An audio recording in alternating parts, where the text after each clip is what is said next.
Magandang araw po sa inyong lahat. Ngayong araw po ay aking pagtuturo kung paano mag-calculate ng isang scaling triangle. Para makuha mo pong area is kailangan mo pong sundan po itong formula na ito. Okay, ito po ay precise po sa as per sa aking po experience. Ano po? So, ang calculation po niyan is C plus A plus B. So, ikakalculate po natin yan yung P, perimeter. So, P is equals to 19.66, yun po yung C, plus yung A na 12.66, plus ang B natin na 20.852 is equals to 53.172. Okay, so yun na po yung magiging X po natin.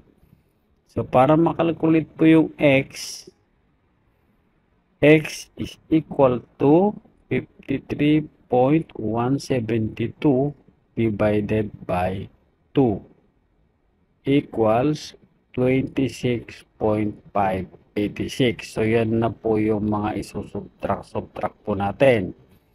Susundan nyo po ito. A is equal to square root of open parenthesis 26.586, okay, times open parenthesis 26.586 minus 19.66 close parenthesis times open parenthesis 26.586 minus 12.66 close parenthesis times open parenthesis 25.86 minus 20.852 double close parenthesis is equal to area.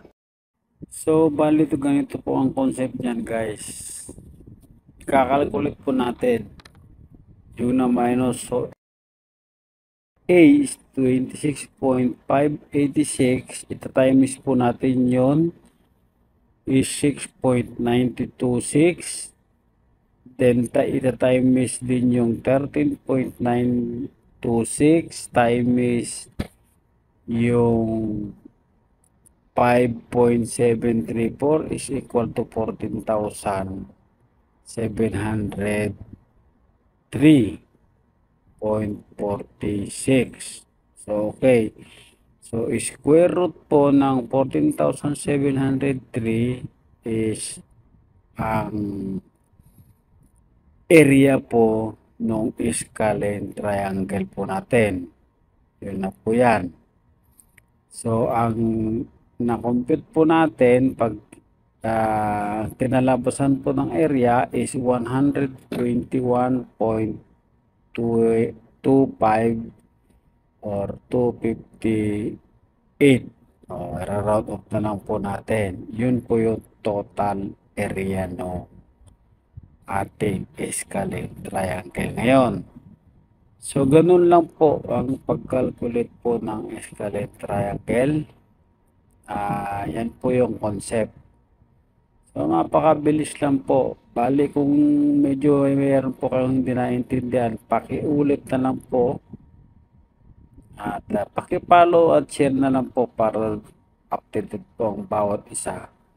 Maraming salamat po sa inyo lahat. So, bye-bye.